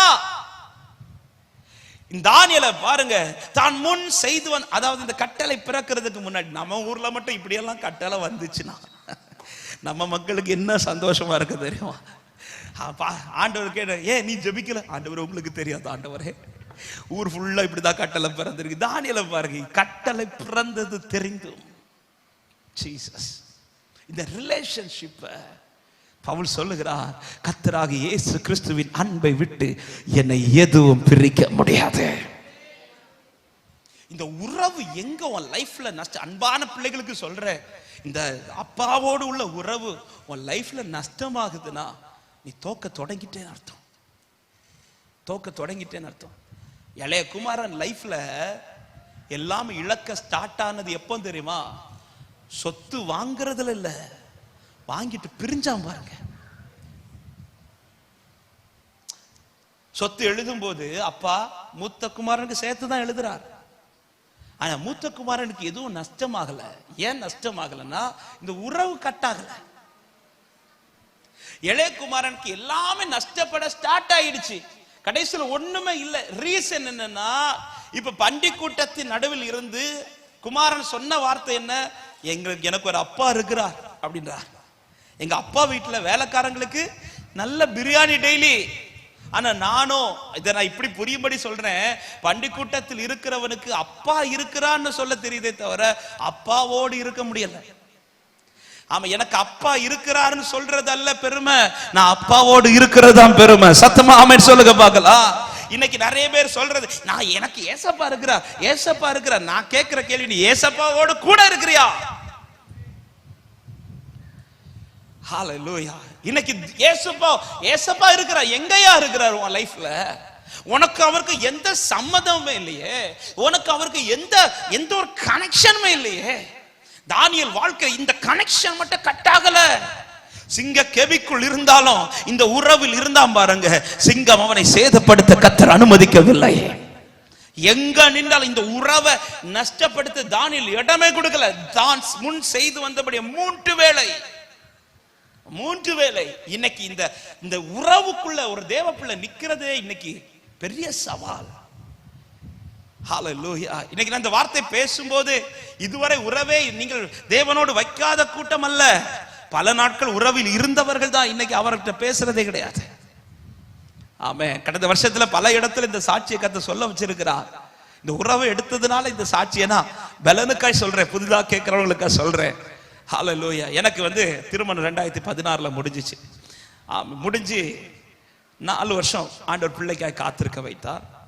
அந்த 4 வருஷத்துக்காக இன்னைக்கு தேங்க் பண்றேன். அந்த 4 வருஷத்துல தான் கர்த்தர் என்ன உருவாக்கினா, என்ன உருவாக்கி பிள்ளை உருவாக்கி தந்தார். ரைட்டா? 4 வருஷம் தாண்டி எனக்கு அழகான ஒரு பையன் பிறகுறான். அவன் பிறந்தது எனக்கு பெரிய சந்தோஷம். அவன் பிறந்தது எனக்கு பெரிய சந்தோஷம். ஆண்டவர் கிருபையினால இன்னைக்கு ஆண்டவர் 3 பிள்ளைகளை கொடுத்திருக்கிறார். போதும்னு சொல்ல வச்சுட்டார் ஆண்டவர். ஆனா ஃபர்ஸ்ட் என் பையன் பிறந்தது எனக்கு பயங்கர ஹாப்பின்னா பயங்கர ஹாப்பி. ஏன்னா அவனுக்காக அழுதது. அந்த நாட்களில் தான் கர்த்தர் நிறைய பாடல்களை கொடுத்தார். அற்புதம் செய்யுங்கப்பா, இந்த பாட்டெலாம் அவனுடைய பிறப்போட வந்தது. அப்போ அவன் பிறந்தது எனக்கு பெரிய சந்தோஷம். அவன் பிறக்கும் போதே ஆண்டவர் வார்த்தை கொடுத்துட்டார், ஈசாக்குங்கிற வார்த்தை கொடுத்துட்டார், வாக்கு தத்துவத்து பிள்ளை. அப்போ பிறந்த உடனே அவன் பேரை ஐசக் போட்டாச்சு. அவன் பிறந்த உடனே என்னுடைய எதிர்பார்ப்பு என்ன தெரியுமா? அவன் எப்போ வாய் திறந்து என்ன அப்பான்னு கூப்பிடுவான்னு கேட்கணும். ஏன்னா எனக்கு 4 வருஷம் பிள்ளை இல்லாமல் இருக்கும்போது எங்கள் வீட்டில் எல்லாருக்கும் பிள்ளைங்க உண்டு. அப்போ எங்கள் அண்ணன் பொண்ணு ஜாஃபியா, அவள் என்னையும் என் ஒய்ஃபை எப்படி கூடுவான்னா சித்தப்பா டேடி அப்படின்னு கூடுவா. என்ன என் ஒய்ஃபை சித்தி மம்மி அப்படின்னு கூடுவான். அப்போ அதில் சித்தப்பா டேடின்னு வரும்போது நமக்கு ஒரு சென்டிமெண்ட் ஃபீல் ஆகும். டேடி கூப்பிட்றாளே. இருந்தாலும் என்னதான் வச்சு டேடின்னு கூப்பிட்டாலும் கூட என்ன ஆட் ஆகுது? சித்தப்பா டேட். அப்போ எனக்கு நான் வெயிட்டிங், எதுக்கு என்ன டேடின்னு கூப்பிட்றதுக்கு என் பிள்ளை வரணும் அப்படின்ட்டு நான் வெயிட் பண்ணி இப்போ என் பையன் பிறந்துட்டான். என் பையன் பிறந்து இப்போ அவன் வளர தொடங்குறான். 6 மாதம் ஆகுது. 6 மாதத்துலேருந்து அவன் கிட்ட போய் படுத்துருப்பேன். டே அப்பா சொல்கிறான், டே அப்பா சொல்கிறான்னு படுத்துருவேன். 6 மாதம் பிள்ளைங்க அப்பா சொல்ல போகுது. இருந்தாலும் வெயிட் பண்ணி பார்க்குறேன். அவன் வாயில் அல்லேலூயான்னு வந்துட்டான். சர்ச்சில் வளர்றதுனால நம்ம தெரியல, அல்லேலூயான்னு வந்துட்டு. அடுத்து அவன் வாயில் என்ன வந்துச்சு தெரியுமா? அம்மா. யாரை பார்த்தாலும் அம்மா. என்ன பார்த்தாலும் அம்மா, என் ஒய்ஃபை பார்த்தாலும் அம்மா, எங்கள் அம்மாவை பார்த்தாலும் அம்மா, யாரை கூப்பிடுறதுனால அம்மா. இப்படி அவன் எல்லாரையும் அம்மா அம்மான்னு கூப்பிடுறதுனால அது என் ஒய்ஃபு கொஞ்சம் கெத்தாயிட்டு. பார்த்தீங்களா, என் பிள்ளை நான் கஷ்டப்பட்டு பெத்தெடுத்ததுனால என் மேலே என்ன பாசம் அப்படின்ட்டு அவன் நம்மளை கொஞ்சம் உசுப்பேத்த. இப்போ நான் அதை ஃபீல் பண்ணல. ஏன்னா 6 months தான் தாண்டி இருக்குது. இப்போ 10 மாதம் ஆச்சு, 1 வயசு ஆயிடுச்சு, 1.25 வயசு ஆயிடுச்சு, 1.5 வயசு ஆயிடுச்சு, 1.25 வயசு ஆயிடுச்சு. இப்போ 2 வயசுக்கிட்ட நெருங்க போகுது. இதுக்கிடையில நிறைய வார்த்தை சொல்லிட்டான். அம்மா சொல்லிட்டான், அல்லேலூயா சொல்லிட்டான், தாத்தா சொல்லிட்டான், பாட்டி சொல்லிட்டான், எல்லாம் சொல்லிட்டான். எது மட்டும் சொல்லலை? என்ன பல்லு காட்டி சிரிச்சு சொல்றேன் பத்தி, அப்பா மட்டும் சொல்லலை. எனக்கு இப்போ அது கொஞ்சம் ஃபீல் ஆக தொடங்கிட்டு. சே, இவன் எல்லாம் சொல்றான், இந்த அப்பா சொல்றது டே எவ்வளவு கஷ்டமான வார்த்தையெல்லாம் சொல்றேன். இந்த அப்பா சொல்றா, இந்த அம்மா சொல்லும் போது இம்மாவை எடுத்துட்டு இப்பா போடு இப்படி எல்லாம் டீச் பண்றேன். அவன் சொல்லவே இல்லை. கொஞ்சம் ஃபீல் ஆச்சு, பட் யார்கிட்டே காட்டிக்கல. ப்ரேயர் மட்டும் பண்ணேன். அப்போ தான் எங்கள் சர்ச்சில் ஒரு யூத் மீட்டிங் நடக்குது. அந்த யூத் மீட்டிங்கில் ஆராதனை நடத்துகிறேன். ஆராதனை நடத்தும் போது இந்த பாட்டு பாடுறேன். அப்பா அப்பா மகன் நான், மகள் நான். அப்பா அப்பா மகன். இந்த பாட்டை பாடி வந்து வர்ஷிப் நடக்குது, ஆராதனை முடிஞ்சிச்சு, மீட்டிங் முடிஞ்சிச்சு, எல்லா பிள்ளைகளையும் ப்ரேயர்லாம் பண்ணி அனுப்பி விட்டாச்சு. ஆஃப்டர்நூனுக்கு அப்புறம் ஒரு 3-4 மணி போல் என் ரூமில் ஒரு சின்ன ஸ்பீக்கர் இருக்குது. அந்த ஸ்பீக்கரில் மார்னிங் நடந்த அந்த யூத் மீட்டிங் லைவ் இருந்துச்சு. அந்த லைவை நான் போட்டு விடுறேன். ஸ்டார்டிங்லேருந்து பாட்டு ஓடுது. அப்போ நானும் என் பையனும் எங்கள் அண்ணன் பொண்ணு 3 பேரும் பெட்டில் உட்கார்ந்துருக்குறோம். கைத்தட்டி அந்த பாட்டு ஃபஸ்ட்டு பாட்டிலேருந்து அவனும் கைத்தட்டுறான், நானும் கைத்தட்டுறேன். நான் எனக்கு தமிழில் பாடுறேன், அவன் அவனுக்கு லாங்குவேஜில் பாடிட்டு இருக்கிறான். இப்படி போயிட்டு இருந்தது. இந்த வர்ஷிப் டைம் வரும்போது நான் கிச்சனில் தண்ணி குடிக்கிறதுக்காக போனேன். என் ஒய்ஃபும் கிச்சனில் தான் இருந்தாங்க. தண்ணி குடிச்சிட்டு இருக்கும்போது இந்த அப்பா சாங் வருது, ஆன்லைனில் போடுறது வருது. இப்போ என் வாய்ஸ் கேட்குது, ஸ்பீக்கரில் பாடுறது எனக்கு இங்கே கிச்சன் வர கேட்குது. என் வாய்ஸ் கேட்ட கூட்டத்தில் இன்னொரு கீச்சு வாய்ஸ் கேட்குது, அப்பா அப்படின்னு ஒரு வாய்ஸ் கேட்குது. இது என்னடா எனக்கு தெரியாம லைவ்ல எவனாவது மைக் எடுத்து பாடிட்டாரான்ட்டு நான் வேகமா ஓடி வந்து என் ரூம்ல அப்படி வாசல் நின்று எத்தி பார்க்குறேன். என் பிள்ளை பெட்ல முழங்கால் போட்டுட்டு 2 கையை உயர்த்தி அப்பா இப்படின்னு பாடிட்டு இருந்தான். எனக்கு வந்த சந்தோஷம் இருக்குதே, எனக்கு கை ஓடல கால் ஓடல, எனக்கு அந்த பாட்டை நிறுத்தவே இல்லை. திருப்ப போட்டு அப்பா சொல்லு, நீ சொல்ல வச்சு அதை ரெக்கார்ட் பண்ணி பாட்டை ரிலீஸ் பண்ணவங்களுக்கு அனுப்பிவிடுறேன். ஐயா உங்க பாட்டுனால என் பிள்ளை என்ன பாட்டாயா இப்படி சொல்றேன். என் ஒய்ஃபை கூட்டிட்டு வந்து காட்டுறேன். எனக்கு சந்தோஷம் தாங்க முடியல. அன்னைக்கு ஃபுல்லா நான் இருந்த சந்தோஷத்துக்கு அளவே அப்படி துள்ளி குதிக்கிறேன். ஏன்னா என் பிள்ளை பிறந்த சந்தோஷத்தை விட என்ன அப்பான்னு கூட்ட சந்தோஷம். ஏன்னா 2 இயர்ஸ் வெயிட் பண்றேன். பிள்ளைக்காக 4 வருஷம் வெயிட் பண்ண வலியை விட அவன் பிறந்த பிறகு அப்பா சொல்லல என்ற வலி வந்து எனக்கு வந்து அது உண்மையிலே அது யார்கிட்டே நான் காட்டிக்கல. ஆனா எனக்கு இருந்த அன்னைக்கு ஈவினிங் ஆண்டவர் என்கிட்ட பேச தொடங்கினார். இந்த பிள்ளை உனக்கு எப்படி பிறந்துச்சு அப்படின்னு கேட்டார். உன் பலத்துல பிறந்ததா இல்ல நான் உனக்கு கொடுத்ததா கேட்டார். ஆண்டவர்கிட்ட சொன்னேன், ஆண்டவர் ஒரு பிள்ளை கூட பிறக்காதுன்னாங்க, அதுல நீங்க கொடுத்த கிஃப்ட் ஆண்டவர் இது அப்படின்னு.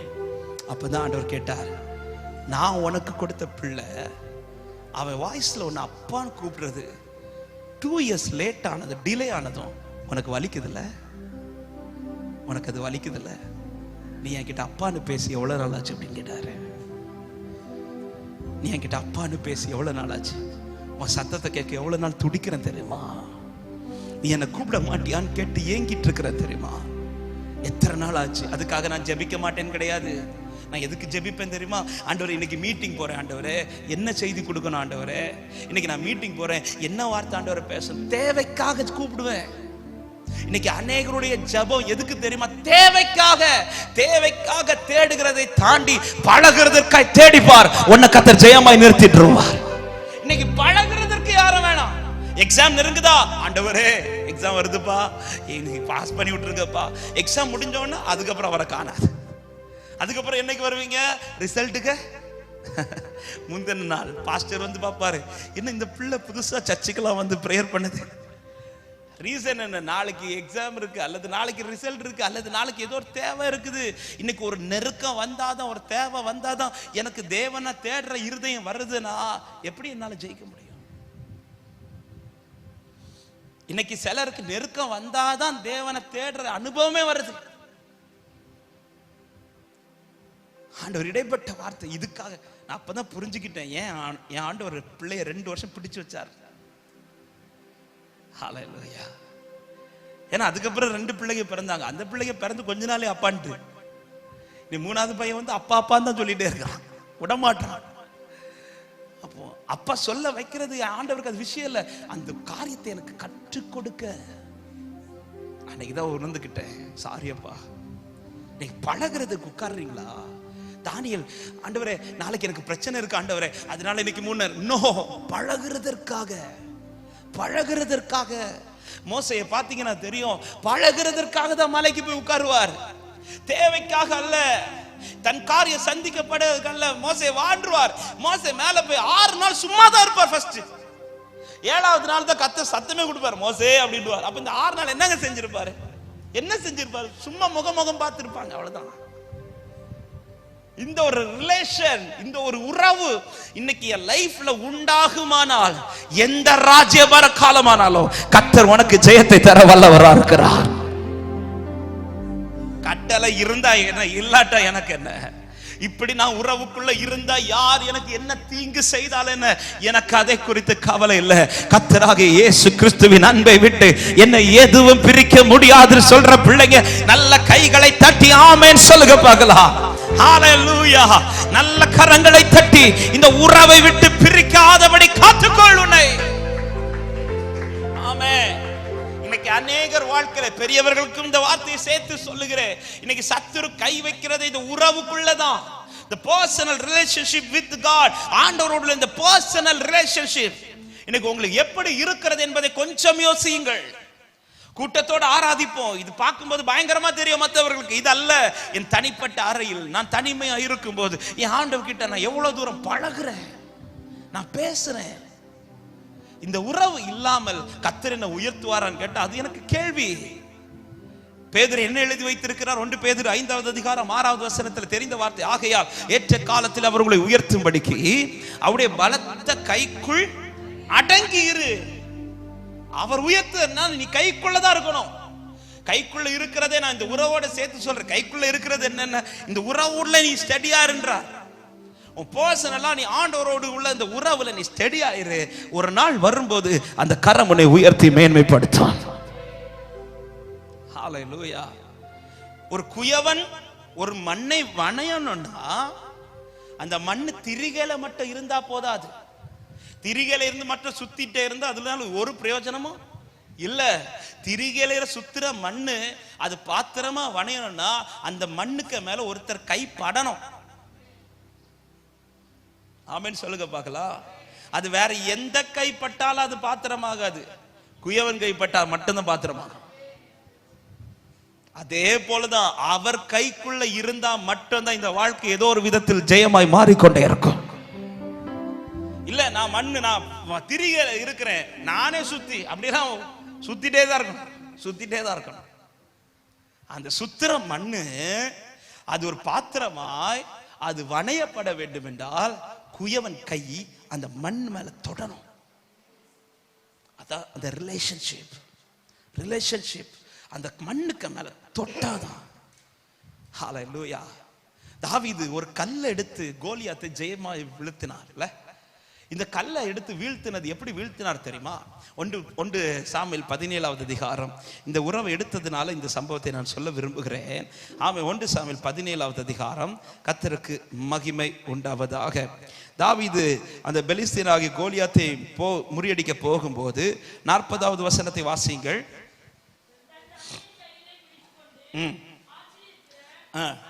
5 கூழாங்கல்லுகளை தெரிந்தெடுத்து அடப்பையிலே போட்டு பிடித்துக்கொண்டு அந்த பெலிஸ்தியன் அண்டையில் போனான் என்று சொல்லப்பட்டிருக்கிறது. அப்படி போகும்போது திரும்ப கீழே சொல்லப்பட்டிருக்கிறது, வாசியுங்கள் 48வது வசனம்.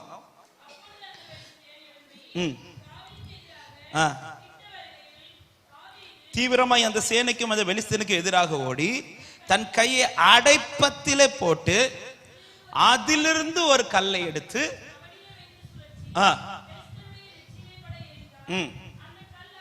அவன் நெற்றியிலே பதிந்து போனதினால் அவன் தரையிலே முகங்குப்புற விழுந்த. ஒரு கல்லு எரிஞ்சி ஒரு ஜைஜாண்டிக் ஃபிகர் கீழே விழுறானா அது எவ்வளவு பெரிய விஷயம் தெரியுமா? நம்ம கல் எரிஞ்ச இந்த மரத்தில் இருக்க மாங்காவே விழாது. அப்படி இருக்கும்போது சரியான ஒரு கல்லை எடுத்து, எங்க எத்தனை கல்லெறி நம்ம ஸ்கூல்ல வாங்கியிருக்கோங்க? யாராவது செத்து இருக்கிறீங்களா இதுக்கு முன்னாடி? ஆனா இந்த ஒரு கல்லுல ஒரு பெரிய வரத பார்த்தாலே சேனைய கலங்கி பின்னாடி ஓடு. ஆனா இந்த ஒரு கல்லுல இவன் இப்படி விழுறானா அது எப்படி சாத்தியமாகும்? இதுக்காக தாவீது செய்கிற ஒரு ப்ராசஸ் இருக்கு பாருங்க. நான் இந்த உறவு எடுத்ததுனால சொல்றேன். அவன் ஓடிக்கொண்டிருக்கும் போது தன் அடைப்பையில அதுக்கு முன்னாடி ஆற்றங்கரையில போய் 5 கற்களை எடுத்து எங்க போடுறாருன்னா அடைப்பையில போடுறார். தாவீது கவனி எறிகிறதுல எக்ஸ்பர்ட். ஏன்னா காட்டுக்குள்ள அது பழகிட்டார். அப்படி இருக்கிற தாவீது அவன் எதிராய் வரும்போதே ஓடிட்டு இருக்கும் போதே ஒரு கல்லை கீழே எடுத்து அடிச்சிருக்க வேண்டியதானே? அப்படி அடிச்சா படாதா? பட்டிருக்கும். ஆனா தாவீது அப்படி செய்யல. ஒரு கல்லை எடுத்து ஒரு ஜெயம் வர்றதுக்காக அவர் என்ன செய்கிறான், ஆற்றில் இருக்கிற கல்லை எடுத்து முதல்ல தன் அடப்பைக்குள்ள போடுறான். என்ன இந்த அடப்பைக்குள்ள போடுற அனுபவம், இந்த அடப்பை எங்கேயோ இருக்காது, தாவீதோடு கூட ஒட்டியே இருக்கும். தாவீதோடு, இது மெய்ப்பனுடைய வஸ்திரத்தோடு ஒட்டி இருக்கிறது இந்த அடப்பை. இந்த இந்த இந்த இந்த பை எப்பவுமே தாவீதோடு கூட உறவுலயே இருந்துட்டே இருக்கும். இப்ப எடுத்த இந்த கல்ல தாவீது என்ன கொண்டு வரான்னா, தன்னுடைய உறவுக்குள்ள கொண்டு வரா. உறவுக்குள்ள கொண்டு வந்து இந்த உறவுக்குள் வைக்கப்பட்ட இந்த கல் இப்ப பெலிஸ்தியனை நோக்கி ஓடும் போது தாவீது திரும்ப ஆத்துல இருக்கிற கல்லுக்கு போகல, உறவுல இருக்கிற கல்லுக்கு தான் கை போகுது. ஹல்லேலூயா.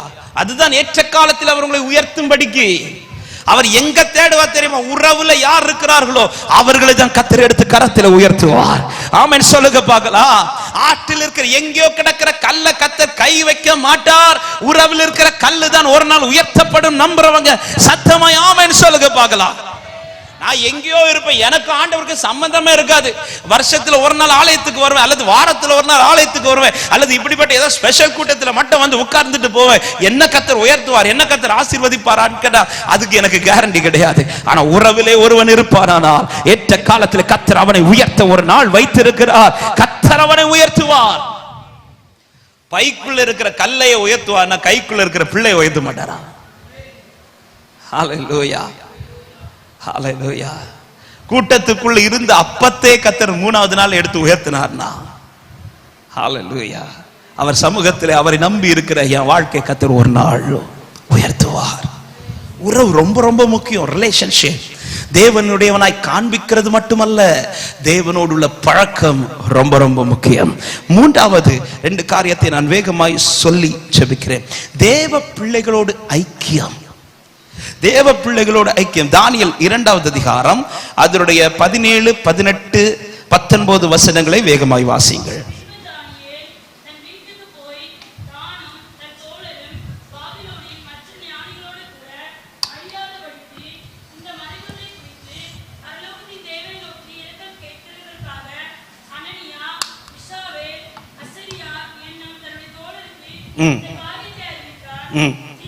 பின்பு ராக்காலத்தில் தரிசனத்திலே தானியேலுக்கு மறைபொருள் வெளிப்படுத்தப்பட்டது. தேவனை ஸ்தோத்திரித்தான். கரங்களை உயர்த்தி ஆமென் சொல்லுங்க பார்க்கலாம். பாபிலோனிலே அநேகர் தானியேலை சுற்றி இருந்தார்கள். ஆனால் தானியேல் இந்த ஒரு ஃபெலோஷிப்புக்கு ரொம்ப முக்கியம் வைத்தார். அது என்ன ஃபெலோஷிப்னா, தேவ பிள்ளைகளோடு, ஜெபிக்கிற பிள்ளைகளோடு உள்ள ஃபெலோஷிப்.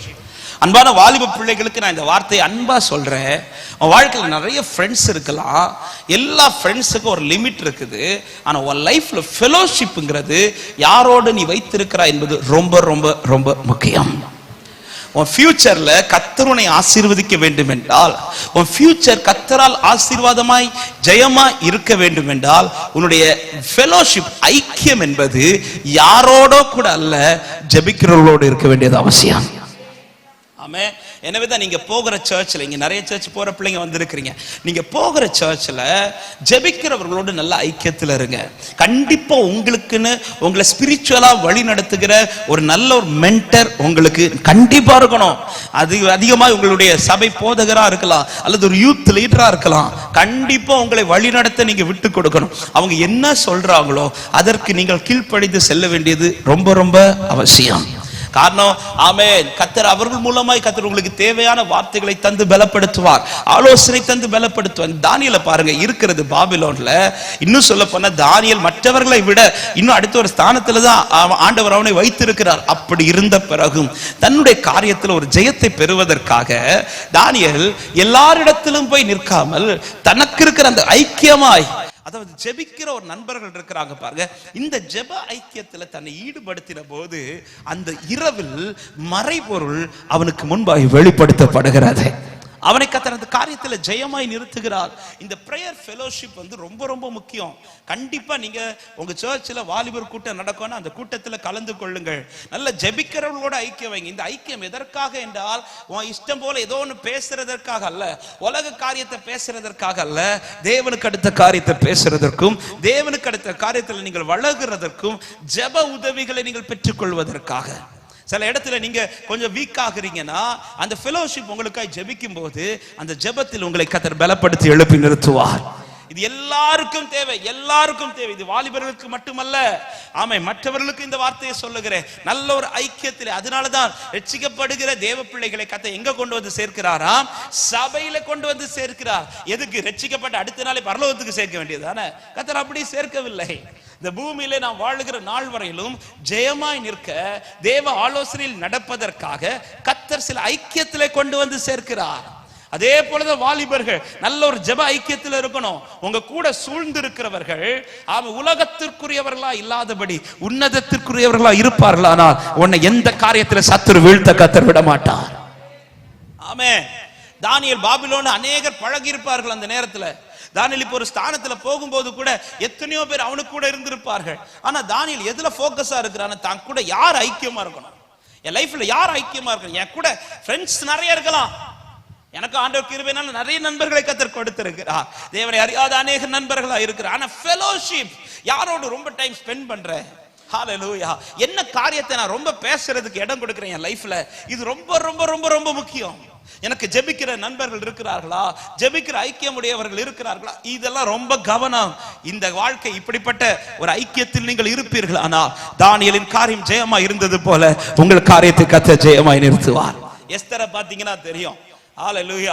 அவள் ராஜ சமூகத்தில் அழைக்கப்படுவதற்கு முன்பாக ஒரு இடத்துல வைக்கப்படுகிறாள். அந்த இடத்துல அவ யாரை சம்பாதிக்கிறான்னா, ஜெபிக்கிற தாதிமார்களை சம்பாதிக்கிறான்.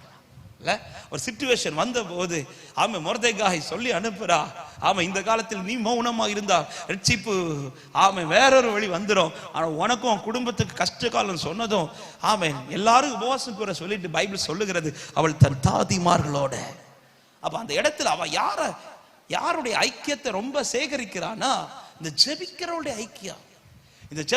இந்த ஐக்கியத்தினுடைய ரிசல்ட் என்ன தெரியுமா? சட்டத்தை மீறி போன பிறகு கூட ராஜா கண்கள் தயவு கிடைக்குது. போய் நிற்கிற காரியத்தில் ஜெயம் கிடைக்குது. இந்த ஜெயம் கிடைப்பதற்கு எஸ்தர் தனியாய் நின்றதினால் மாத்திரமல்ல, அவளோடு கூட ஜெபிக்கிற ஒரு ஃபெலோஷிப். இது கண்டிப்பா கண்டிப்பா உங்களுக்கு தேவை.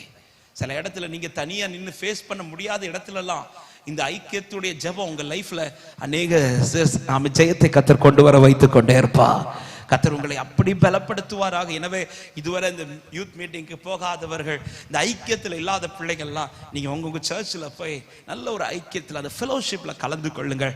ஜெபிக்க உங்களுக்கு தெரியும். ஆமா இந்த அக்கா கூட நம்ம கொஞ்சம் சேர்ந்து நடந்தா அவங்க ஜெபிக்கிறவங்க, நம்ம லைஃபும் அதுல கட்டப்படும். அப்படிப்பட்டவங்களோட நல்ல ஐக்கியத்தில் இருங்க. உங்க ஜெப காரியங்களை அவங்கள்ட்ட சொல்லுங்க. எல்லாத்தையும் சொல்லணும்ல, உங்க ஜெப காரியங்களை அவங்கள்ட்ட சொல்லுங்க. எனக்காக ஜெபிச்சுக்கோங்க அக்கா, எனக்காக ஜெபிச்சுக்கோங்கண்ணே. உங்க பாஸ்டர்ட்ட போய் சொல்லுங்க. இந்த ஐக்கிய சர்ச்சுக்கு அடுத்த காரியத்துல உங்க லைஃப் அதிகமா ஈடுபடுத்தி பாருங்கள். நிச்சயமாய் சொல்லுகிறேன், கர்த்தர் உங்களை வெட்கப்பட்டு போக விடவே மாட்டார். ஆமே தேவனுடையவனாய் காண்பிக்கிறான். ஹalleluya. தேவனோடு பழகுகிறார், தேவ பிள்ளைகளோடு ஐக்கியத்தில் இருக்கிறார். கடைசி ஒரு வார்த்தையை சொல்லி நான் ஜெபிக்க விரும்புகிறேன். தானியேல் 6வது அதிகாரம் அதனுடைய 3வது வசனத்தை வாசியுங்கள்.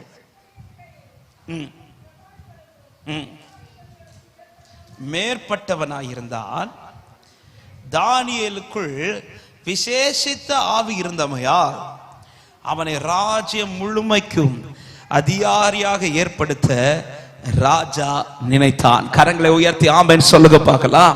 இப்ப ராஜா தானியேலை கொஞ்சம் வித்தியாசமா பார்க்கிறார். எப்படி இந்த தானியேலால இதெல்லாம் செய்ய முடியும்? எப்படி தானியேல் வாழ்க்கையில எல்லாமே ஜெயமா இருக்குதுன்னு ராஜா இருந்து ஆராயும் போது தானியேல் வாழ்க்கையை கண்டு ராஜா சொல்லுகிற ராஜா அறிந்து கொண்ட ஒரு காரியம், தானியேல் தன் வாழ்க்கையை தானாய் நடத்தவில்லை, தானியேல் தேவனால் நடத்தப்பட்டு கொண்டிருக்கிறான். அதுதான் அவனுக்குள் விசேஷித்த ஆவி. அவன் வாழ்க்கை இவ்வளவு ஜெயமா இருக்க காரணம், இத்தனை தீர்மானத்தின் நடுவிலும் அவன் முகம் வெட்கப்பட்டு போகாமல் இன்னைக்கு பிரகாசமா இருக்க காரணம். ஆமென். இவ்வளவு பேருக்கு தெரியாத மறைபொருள்கள் இன்றும் அவனுக்கு வெளிப்படுத்த காரணம். இவ்வளவு காரியத்தின் நடுவிலும் இன்னும் தானியேல் ஜெயமாய் நிற்க காரணம், ராஜா கண்டு அறிந்து கொள்கிறான். இது அவனுடைய பலன் அல்ல, இது அவனுக்குள் இருக்கிறவருடைய பலத்தினால். ஹalleluya. எவர்கள் தேவ ஆவியை பெற்றவர்களா, எவர்கள் தேவ புத்திரரா இருக்கிறார்களோ அவர்கள் தேவ ஆவியினால் நடத்தப்படுகிறார்கள். கொள்ளுகிறவர்களா இருக்கிறார்கள். அப்ப என் வாழ்க்கை ஜெயமாய் மாறுவதற்கு அடுத்து ரொம்ப ரொம்ப ரொம்ப ரொம்ப ரொம்ப முக்கியமான ஒரு காரியம், நான் பரிசுத்த ஆவியினால் நடத்தப்பட வேண்டியது அவசியம். தேவ பிள்ளைகள் இந்த பூமியில ஒரு காரியத்தை நல்லா புரிஞ்சுக்கணும். இது வாலிபர்களுக்கு மட்டுமல்ல, ரட்சிக்கப்பட்ட அத்தனை பேர் வாழ்க்கையும் கானான் வரை போகிறதற்கு நம்முடைய பலம் அல்ல, நம்முடைய பராக்கிரமம் அல்ல, கர்த்தருடைய ஆவியானுடைய நடத்துதல். நீங்க பாத்தீங்கன்னா எகிப்திலிருந்து இஸ்ரவேல் ஜனங்கள் வெளியில வந்ததுமே அதுவரை கர்த்தர் மோசேயை தான் முன்னாடி நிறுத்துவார். மோசே தான் எல்லாமே செய்வார். ஜனங்கள் மோசேயை தான் பார்த்து கொண்டிருக்கிறாங்க எகிப்துக்குள்ள. ஆனா எகிப்திலிருந்து வெளியில வந்ததுமே ஜனங்கள் வனாந்தரத்தை எல்லாம் முதலாவது பார்த்தது. ஜனங்கள் பார்க்கிறது எதை பார்க்கிறாங்கன்னா, மேகஸ்தம்பமாய் அக்னி ஸ்தம்பமாய் அவர் அவர்களுக்கு முன்பாக நிற்கிறதை கண்டார்கள். ஆமா, இதைதான் 1 கொரிந்தியர் 10 எடுக்க வேண்டாம். 1 கொரிந்தியர் 10 சொல்லப்பட்டிருக்கிறது, ரட்சிக்கப்பட்ட அவர்களை கர்த்தர் மேகத்திற்கு கீழாக கொண்டு வந்து நிறுத்தி அவர்களை சமுத்திரத்தினாலும் மேகத்தினாலும் அவர்களை ஞானஸ்நானம் பண்ணினார். மோசேயை கொண்டு ஞானஸ்நானம் பண்ணினார் என்று சொல்லப்பட்டிருக்கிறது. அதை நான் ஆவிக்குரிய அர்த்தத்தோடு சொல்ல, பரிசுத்த ஆவியின் நிழலாய் கொடுக்கப்பட்டிருக்கிறது. அப்போ ரட்சிக்கப்பட்ட தேவ பிள்ளைகள் அடுத்து எதனால நடத்தப்படணும்னு ஆவியானவர் அங்க காட்டி தருகிறார் என்றால், அது மோசையால் அல்ல, சுயத்தால் அல்ல, பலத்தால் அல்ல, ஆவியானவரால் நடத்தப்பட்டால் மட்டும்தான் போகிற பாதையில ஜெயத்தை பார்க்க முடியும். ஆமென் சொல்லுங்க பார்க்கலாம். இந்த நடத்துதலுடைய ரிசல்ட் என்ன தெரியுமா? சமுத்திரம் அவர்களை தடுக்க முடியவில்லை, மாரா அவர்களை தடுக்க முடியவில்லை, யோர்தான் அவர்களை தடுக்க முடியவில்லை, எரிகோ அவர்களை தடுக்க முடியவில்லை, எந்த சத்துருவும் அவர்களை தடுக்க முடியவில்லை. கர்த்தருடைய ஆவியானவர் அவர்களை ஜெயமாய் நடத்தி கொண்டே போனார். அப்ப தேவ புத்திரர்கள் எனப்படுகிறவர்கள் தேவாவினால் நடத்தப்படணும். அதுதான் ரோமர் 8வது அதிகாரம் அதுடைய 14-15 சொல்லப்பட்டிருக்கிறது.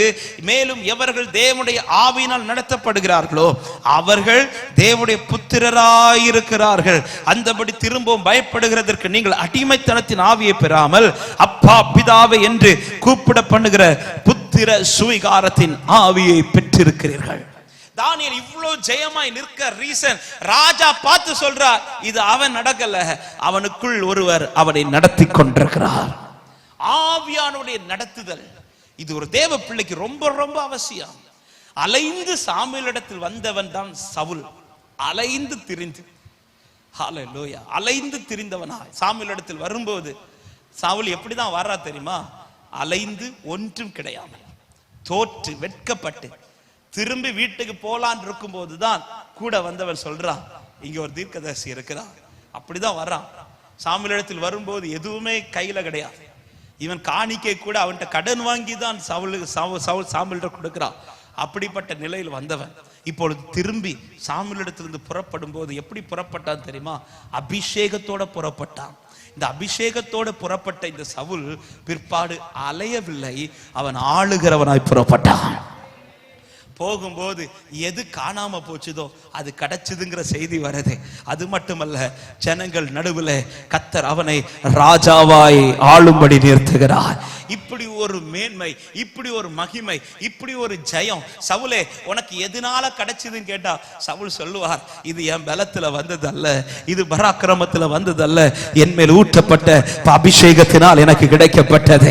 ஆமென். தாவீதுட்ட கேட்டாலும் அதுதான் சொல்லுவார், இது என் பலத்தில் வந்ததல்ல, இது என் மேல் ஊற்றப்பட்ட அபிஷேகத்தினால வந்தது. ஹல்லேலூயா. தேவனுடைய அபிஷேகம், தேவ ஆவி உனக்குள் நடத்தப்படுமானா நீ எந்த இடத்திலும் தோற்று போக கர்த்தர் விட மாட்டார். காரணம், ஆவியானுடைய ஒரு கிரியை என்ன தெரியுமா? நுகத்தடிகளை முறிக்கிறவர். ஆமென். ஆவியானுடைய நடத்துதல் நம்ம லைஃப்ல இருந்தா நம்ம மேல நுகத்தடி ஏறாது. கர்த்தருடைய ஆவி எங்கேயோ அங்கே விடுதலை உண்டு, விடுதலை உண்டு. தானியேல் காரியம் ஜெயமா இருக்க காரணம், ராஜா சொல்கிறான் அவன் விசேஷித்த ஆவியுடையவன். ராஜாக்கு தெரியுது, சுற்றி இருக்கிறவர்களுக்கு தெரியுது, தானியேலுக்கும் தெரியும். என்ன தெரியும்? நான் நடந்தா எனக்கு ஜெயம் கிடைக்காது, அவரால் நடத்தப்பட்டா எனக்கு ஜெயம் கிடைக்கும். எனவே தான் கர்த்தர் சொன்னார், ஆமென், நான் மாம்சமான யாவர் மேலும் என் ஆவியை ஊற்றுவேன். ஹல்லேலூயா. பேதுருவையும் பாருங்க, ஆமென், ஸ்திரீக்கு முன்பாக கூட நிற்க முடியாமல் தோற்று வந்த அதே பேதுரு பரிசுத்த ஆவியின் அபிஷேகத்திற்காக மேல் வீட்டறையில காத்து அந்த வல்லமையை தரித்து கொண்ட போது அதே நாளில் 3000 பேருக்கு முன்பாக கர்த்தருக்காய் நின்றான். அவன் நிமித்தம் 3000 பேர் கிறிஸ்துவை ஏற்றுக்கொண்டார்கள். 3 முறை மறுதளித்தவன் இப்பொழுது 3000 பேரை ரட்சிப்புக்குள்ள நடத்துறான். இப்படி ஒரு மாற்றம், இப்படி ஒரு ஜெயம். பேதுருவே, ஒரு ஸ்திரீக்கு முன்னாடி நீ நின்னு இயேசுவை சொல்றதுக்கு வெட்கப்பட்டே பேதுருவே, இப்ப எப்படி உனக்கு இத்தனை ஜனங்கள் நடுவுல உனக்கு ஆண்டவரை பத்தி சொல்ல முடியுதுன்னா பேதுரு சொல்லுவார், இது என் பலன் அல்ல, இது பரிசுத்த ஆவியின் கிருபையினால. அந்த ஆவியானவர் உங்களை நிரப்பும் போது எந்த இடத்திலும் கர்த்தர் உங்களை தோற்று போக விட மாட்டா. 4 காரியத்தை சொன்னேன். தேவனுடையவனாய் காண்பி, தேவனோடு பழகு, தேவ பிள்ளைகளோட ஐக்கியத்தில் இரு, எல்லாவற்றிற்கு மேலாய் தேவனால் நடத்தப்பட. கர்த்தர் எப்படி நடத்த விரும்புகிறாரோ அப்படி உங்க லைஃபை விட்டு கொடுங்க. தானியேல் காரியம் ஜெயமாய் இருந்தது போல கர்த்தர் உங்க காரியத்தை ஜெயமாய் மாற்றுவார்.